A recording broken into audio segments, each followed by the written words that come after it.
মেঘের সুনিবিড় ছায়া আর সবুজের সমারোহ জাগিয়ে তুলেছে উদয়গড় রাজ্যকে। রাজকুমারী মায়াবতীর সোনালী চুল সবাইকে অনেক আকৃষ্ট করে, কিন্তু রাজকুমারী ছিল খুবই অহংকারী।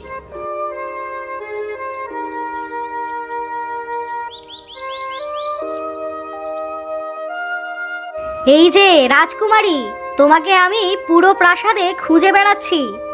কি হয়েছে মা? তাড়াতাড়ি বলো, আমি একটু ব্যস্ত আছি। কি আবার হবে? আগামীকাল তো তোমার বাবার জন্মদিন। তুমি তোমার বাবার জন্য কিছু একটা রান্না করো।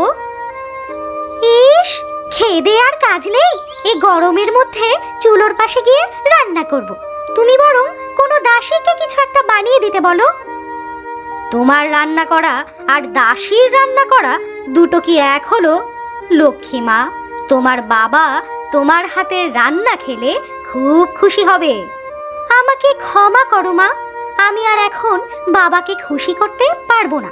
এই চুলোর কাছে গেলে আমার গায়ের রং কালো হয়ে যাবে না? কেমন মেয়ে রে তুই, নিজের বাবার জন্য একটু রান্না করতে পারবি না? যাও তো মা, শুধু শুধু আমাকে বিরক্ত করো না।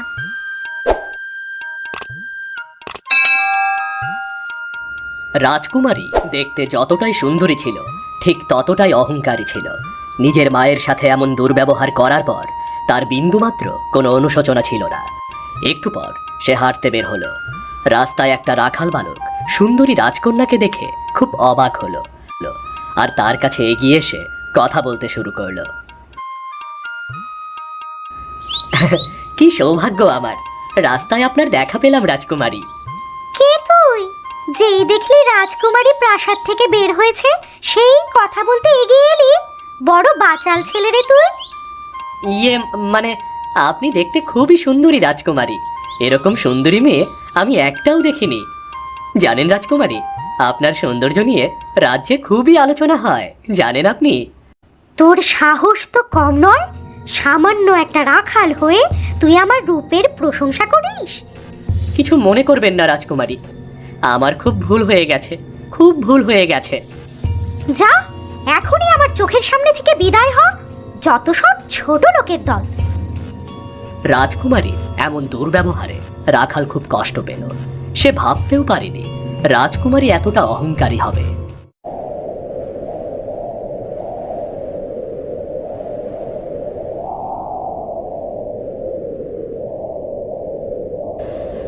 এই যে মেয়ে, এই কাগজে একখানা ঠিকানা লেখা আছে, একটু দেখে বলো দেখিনি কোন দিকে গেলে এই বাড়িটা খুঁজে পাবো। উফ, এই যে বুড়ো সাধু, তোমার সাহস তো কম নয়। আমাকে তুই তুই করে বলছো? তুমি জানো আমি কে? কে রে তুই? তুই যেই হোস না কেন, তুই আমার থেকে বয়সে অনেক ছোট, আর তাই তোকে আমি তুই করে বললাম। বয়সে ছোট একটা মেয়ে দেখলে আর অমনিতেই তুই তোকারি করা শুরু করলে? এত বয়স হয়েছে কিন্তু শিক্ষা দীক্ষা কিছুই হয়নি। তা মা বলো দেখি, তোমার পরিচয় কি? আরে বোকা সাধু, আমি হলাম এই রাজ্যের রাজকন্যা। আমার নাম মায়াবতী।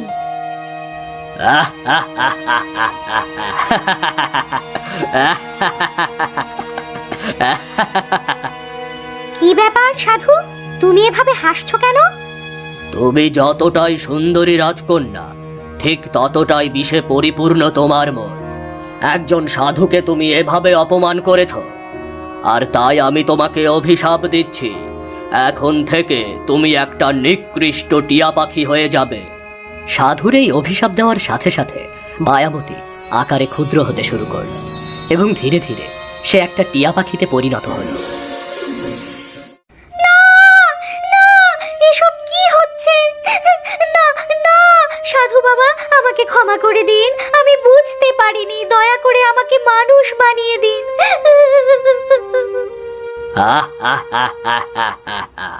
যা, এইবার তোর রূপের অহংকার শেষ হয়েছে। এবার তুই আকাশে উড়ে বেড়া। সাধু বাবার এমন অভিশাপে রাজকুমারীর জীবনে নেমে এলো প্রবল কালো অন্ধকার। সে বুঝতে পারছিল না এখন সে কোথায় যাবে, আর তাই আকাশের নীলিমায় সে ঘুরে ঘুরে বেড়াচ্ছিল।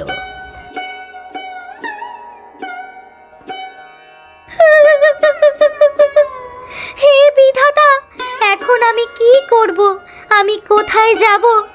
আমাকে তো আমার বাবা মাও চিনতে পারবে না। হে ঈশ্বর, তুমি কেন আমাকে আমার পাপের শাস্তি এত কঠিন ভাবে দিলে?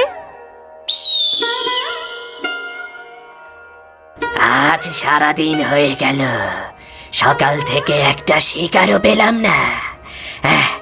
না না না, ওই তো একটা টিয়া। যাই যাই যাই, আমি ওকে বরং গিয়ে তাড়া করি। যাই আমি। এ কি, আমার দিকে এভাবে ছুটে আসছে কেন? ও নিশ্চয়ই আমাকে শিকার করে মেরে ফেলতে চায়।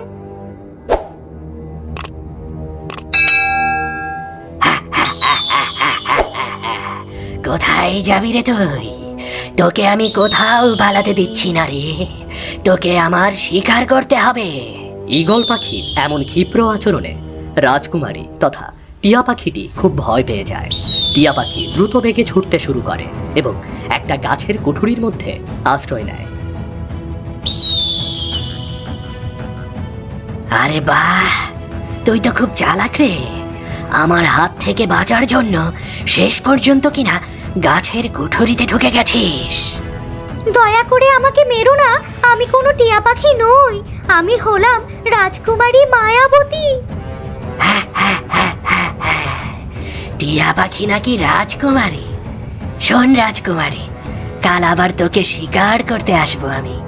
আমার হাত থেকে তোকে কেউ বাঁচাতে পারবে না।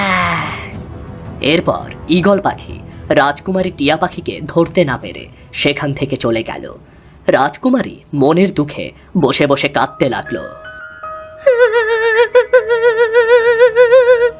কোথায় যাব আমি? কি করব এখন? আমার তো যাওয়ার কোনো জায়গাও নেই। যাই, আমি বরং আমার বাবা মায়ের কাছে ফিরে যাই। তারা নিশ্চয়ই আমাকে আশ্রয় দেবে। হে ঈশ্বর, আমার একমাত্র মেয়ে কোথায় গেল? মহারাজ, আপনি কিছু একটা করুন, আমার মেয়েকে খুঁজে দিন। ধৈর্য ধরো রানী, আমি রাজ্যের বিভিন্ন জায়গায় ওকে খোঁজার জন্য লোক পাঠিয়েছি। ধৈর্য ধরো রানী। আজ 3 দিন হয়ে গেল, মেয়েটাকে খুঁজে পাচ্ছি না। জানি না কোথায় কোথায় ঘুরে বেড়াচ্ছে। ওই তো আমার মা বাবা বারান্দায় বসে বসে আমার জন্য কান্নাকাটি করছে। আমি জানতাম আমার মা বাবা আমার জন্য খুব কষ্ট পাচ্ছে। যাই, আমি বরং তাদের কাছে গিয়ে বসি। মা, ও মা, দেখো আমি এসেছি। মা, আমি তোমার মেয়ে মায়াবতী। আমি ফিরে এসেছি বাবা। রাজকুমারী একাধারে কথা বলে যেতে লাগলো, কিন্তু তার কথা তার বাবা মা কেউ বুঝতে পারল না।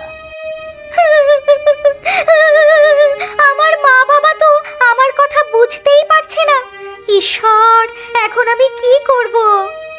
এটি আবার এখানে কোথা থেকে আসলো? এমনিতেই মেয়ের চিন্তায় ঘুম আসছে না, তারপর আবার পাখি। পাখিটা দেখতে খুব সুন্দর, নিশ্চয়ই বাগানে উড়ে বেড়াচ্ছিল, এখানে এসে বসেছে। রক্ষী, কোথায় আছো?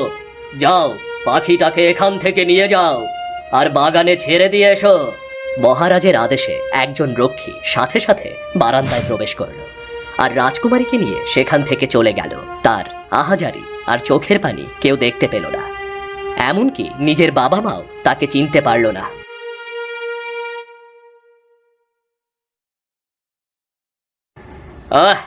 খাইয়া দাই আর কোনো কাজ নাই, এখন এইসব পাখি তারাইতে হইতাছে। আয় আয়, যা পাখি, যা যা, এইখান থেকে উইরা যা, উইরা যা।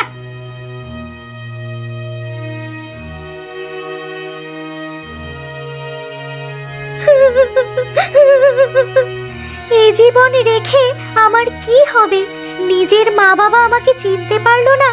না, আমি আর বেঁচে থাকবো না। পানিতে গিয়ে বরং ডুবে মরাই আমার জন্য ভালো।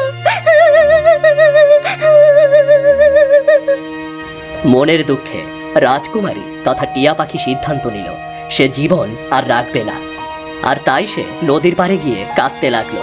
টিয়া পাখি যখনই নদীতে ঝাঁপ দিতে যাবে, দেখতে পেল একটা রাজকুমার নদীর পাড়ে শুয়ে আছে।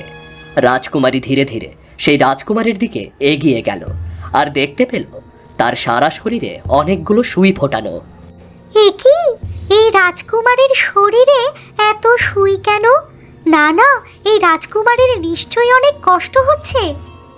আহ পানি, পানি, পানি। চিন্তা করো না রাজকুমার, আমি এখনই তোমার জন্য পানি নিয়ে আসছি। এরপর টিয়া তার ঠোঁটের আগায় করে একটু একটু করে পানি এনে দিল রাজকুমারের মুখে। রাজকুমার ধীরে ধীরে তার চোখ খুলল আর কাতরাতে কাতরাতে বলতে লাগলো, এই তো রাজকুমার, চোখ মেলে তাকিয়েছো। তুমি কি আমার কথা শুনতে পাচ্ছ রাজকুমার? আহ আরে টিয়া পাখি, তুমি আমাকে পানি দিয়ে সাহায্য করলে। আমার শরীরে তীব্র ব্যথা টিয়া পাখি, এই সুইগুলো আমাকে খুব কষ্ট দিচ্ছে। কিন্তু তোমার এই অবস্থা কি করে হলো রাজকুমার? আমার সৎমা আমাকে জাদু করে এমন অবস্থা করেছে টিয়া পাখি। সে হলো পাতালপুরের রানী। সে আমাকে সারা শরীরে সুই বিদ্ধ করে নদীতে ভাসিয়ে দিয়েছে। তুমি চিন্তা করো না রাজকুমার, আমি তোমার শরীরের সমস্ত সুই খোলার ব্যবস্থা করছি। এরপর রাজকুমারের সমস্ত শরীরের একটা একটা করে ফুটে থাকা সুই খুলতে থাকে রাজকুমারী। সে মোটেই ক্লান্ত হলো না, বরং রাজকুমারকে সাহায্য করতে পেরে তার ভালোই লাগলো।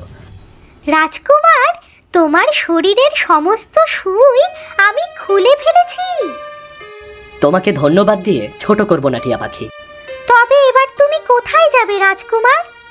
কোথায় আর যাব বলো, আমার তো আর যাওয়ার কোনো জায়গা নেই। তুমি আর আমি একরকমই দুঃখী।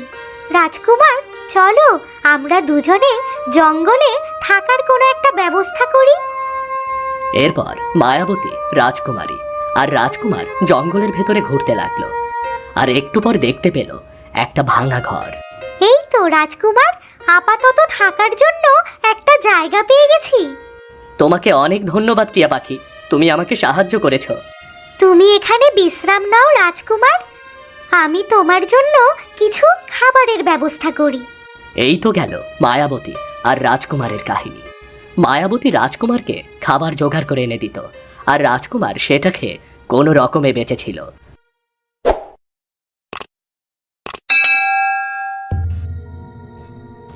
না না, এ কিছুতেই সম্ভব নয়। রাজকুমার কিছুতেই বেঁচে থাকতে পারে না, পারে না।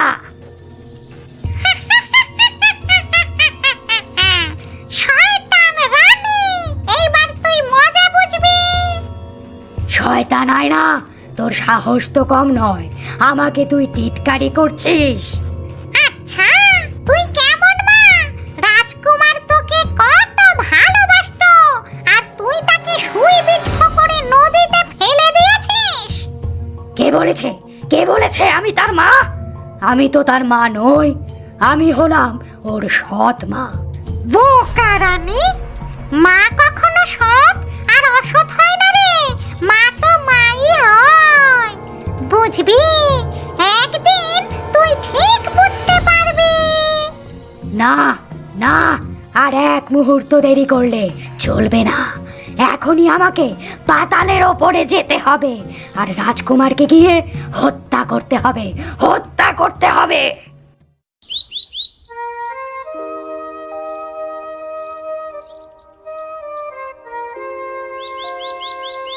টিয়া পাখি, তুমি আমাকে অনেক সাহায্য করেছো বন্ধু, কিন্তু এভাবে কদিন চলবে বলো তো? আমাকে তো কিছু একটা করতে হবে। তোমাকে কিছুই করতে হবে না রাজকুমার, তুমি ঘরে বসে বিশ্রাম নাও।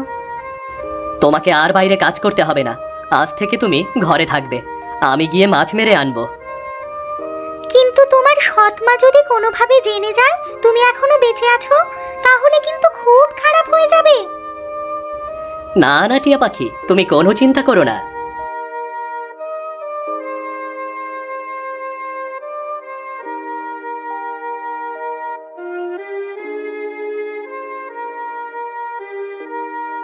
এদিকে রাজকুমার আর টিয়া পাখি একসাথে থাকতে থাকতে তারা একে অপরকে ভালোবেসে ফেলে।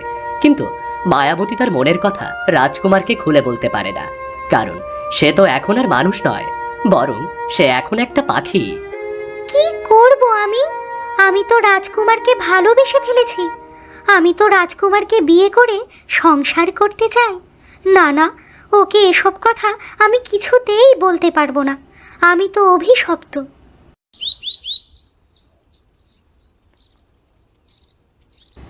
একদিকে রাজকুমারী মায়াবতী যখন রাজকুমারকে নিয়ে স্বপ্নে বিভোর, ঠিক তখনই পাতালপুরের রানী উপস্থিত হলো তার বাড়িতে। কোথায় রাজকুমার? কোথায় লুকিয়ে আছো তুমি?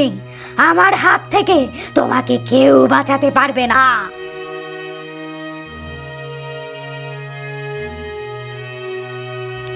ও, তুই সেই পাখি যে রাজকুমারকে বাঁচিয়েছিস, তাই না?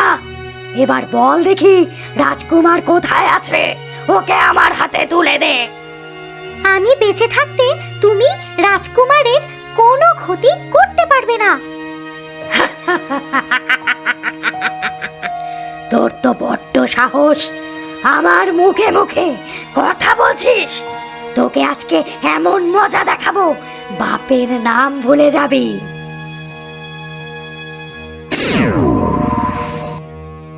ছেড়ে দে বলছি, ছেড়ে দে শয়তান রানী। এখন আমি তোকে খাঁচায় বন্দি করে পাতালপুরে নিয়ে যাব আর গাছের মধ্যে ঝুলিয়ে রাখবো। আমার সাথে বেয়াদবি করার শাস্তি তুই হাড়ে হাড়ে টের পাবি। ছেড়ে দে বলছি, ছেড়ে দে। এরপর সেই পাতালপুরের রানী টিয়া পাখিটিকে নিয়ে সেখান থেকে চলে গেল, কিন্তু ভুলক্রমে সে তার জাদুর আয়নাটি ওই বাড়ির উঠানেই ফেলে রেখে চলে গেল। যখন রাজকুমার ফিরে এলো, সে দেখতে পেল কোথাও টিয়া পাখিটি নেই। টিয়া পাখি, ও টিয়া পাখি, দেখো আমি তোমার জন্য কি নিয়ে এসেছি, দেখো। এ কি টিয়া পাখি, তুমি কোথায় গেলে? কোথায় তুমি? তোমার টিয়া পাখি এখানে নেই গো রাজকুমার। তোমার সৎ মা পাতালের রানী তাকে এখান থেকে নিয়ে গেছে। ওই তো জাদুর আয়নাটা ওখানে পড়ে আছে। ও জাদুর আয়না, বলো তো আমার টিয়া পাখি কোথায় আছে? তোমার টিয়া পাখিকে তোমার সৎ মা পাতালপুরিতে নিয়ে গেছে, আর ওখানে ওকে মেরে ফেলবে। না না, আমি আমার টিয়া পাখির কোনো ক্ষতি হতেই দেব না, কিছুতেই না। তুমি এখনই যাও রাজকুমার, তোমার টিয়া পাখিকে রক্ষা করো। এই নাও, আমি তোমাকে একটা জাদুর কার্পেট দিচ্ছি। এই জাদুর কার্পেটে করে তুমি পাতালে প্রবেশ করতে পারবে। আর এই তলোয়ারটা তুমি তোমার সাথেই রাখো। এর আঘাতে মৃত্যু হবে তোমার মার, সৎ মার। জাদুর আয়নার কথা মতো রাজকুমার সেই জাদুর কার্পেটে চড়ে প্রবেশ করতে লাগলো পাতালের গহীন থেকে আরো গহীনে। সে যতই গহীনে যেতে লাগলো, সে শুনতে পেল টিয়া পাখি জোরে জোরে কান্না করছে। আমি জানি রাজকুমার তোকে বাঁচাতে নিশ্চয়ই এখানে আসবে, আর তখনই তাকে আমি হত্যা করব। আমার রাজকুমার নিশ্চয়ই এখানে আমাকে বাঁচাতে আসবে, কিন্তু এসে সে তোমাকে হত্যা করবে, দেখে নিও। এই পাখি, তোর তেজ এখনো কমছে না। দাঁড়া, তোকে আমি শাস্তি দেওয়ার ব্যবস্থা করছি। এরপর সেই পাতালপুরীর রানী টিয়া পাখিকে উদ্দেশ্য করে একটা তীর ছুঁড়তে যাচ্ছিল, আর ঠিক তখনই সেখানে উপস্থিত হলো রাজকুমার। ছেড়ে দাও বলছি, ছেড়ে দাও মা, এখনই তুমি টিয়া পাখিকে ছেড়ে দাও, ছেড়ে দাও বলছি। এই তো রাজকুমার সুর সুর করে চলে এসেছে। এবার তোদের দুটোকে হত্যা করব, হত্যা। এরপর সেই পাতালপুরীর রানী টিয়া পাখিকে উদ্দেশ্য করে একটা তীর ছুঁড়ে মারে, আর সেই তীর লাগে টিয়া পাখির গায়ে। রাজকুমার তখন তার তলোয়ারের আঘাতে রানীকে নির্মমভাবে হত্যা করে, কিন্তু টিয়া পাখি রক্তাক্ত অবস্থায় মাটিতে লুটিয়ে পড়ে।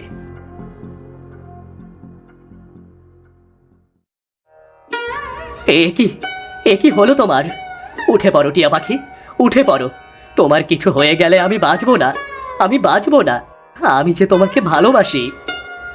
এরপর রাজকুমার ভালোবেসে তার কপালে একটা চুম্বন দেয়, আর সেই সাথে সাথেই টিয়া পাখিটি মনুষ্যরূপ ফিরে পায়। আমি কোথায় কোথায় আমি? এ কি, তুমি তো টিয়া পাখি নও, তুমি হলে একটা মানুষ। তার মানে তুমি এতদিন টিয়া পাখির শরীরে ছদ্মবেশ ধরেছিলে? রাজকুমার, আমি কোনো ছদ্মবেশ ধরে থাকিনি। বিশ্বাস করো, আমি ছিলাম অভিশপ্ত। আজ তোমার ভালোবাসার স্পর্শে আমি আমার নতুন জীবন ফিরে পেলাম। আর এক মুহূর্ত দেরি নয় রাজকুমারী, এখন থেকে আমি হলাম এই পাতালপুরের রাজা, আর তুমি হলে এই পাতালপুরের রানী। মায়াবতী রাজকুমারের সাথে পাতালপুরে নতুন জীবন শুরু করে, আর এভাবে তাদের ভালোবাসা পূর্ণতা পায়। কিন্তু এত কিছুর পরেও রাজকুমারী তার বাবা মায়ের জন্য খুব খারাপ লাগতে শুরু করলো।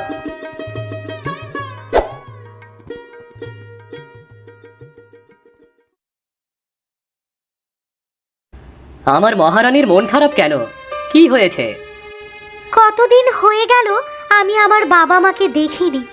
চলো রাজকুমার, আমরা আমাদের রাজ্য থেকে ঘুরে আসি। আচ্ছা, এই কথা। জাদুর কার্পেট তো আমাদের সাথেই আছে, চলো আমরা এই কার্পেট করে তোমাদের রাজ্যে চলে যাই।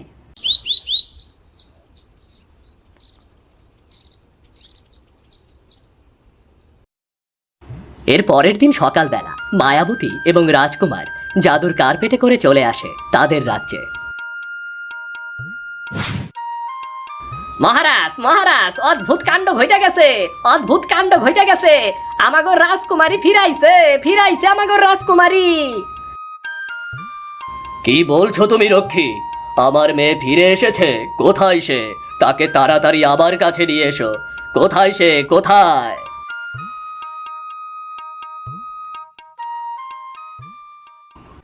বাবা, ও বাবা, আমি এসেছি বাবা। মা, এতদিন তুই কোথায় ছিলি মা? আমরা তোকে পাগলের মতো পুরো সব জায়গায় খুঁজে বেরিয়েছি। সে অনেক বড় ইতিহাস বাবা। এই যে দেখো, ও হচ্ছে পাতালপুরের রাজকুমার। ও আমার জীবন বাঁচিয়েছে বাবা, আর আমি ওকে বিয়ে করেছি। সত্যি বলছিস? ও আবার জামাতা? কে কোথায় আছো? আমার মেয়ে আর মেয়ের জামাইকে একসাথে বরণ করার ব্যবস্থা করো, আর রাজ্যে সবাইকে মিষ্টি বিলিয়ে দাও। এভাবেই শেষ হয়েছিল মায়াবতী এবং রাজকুমারের গল্প।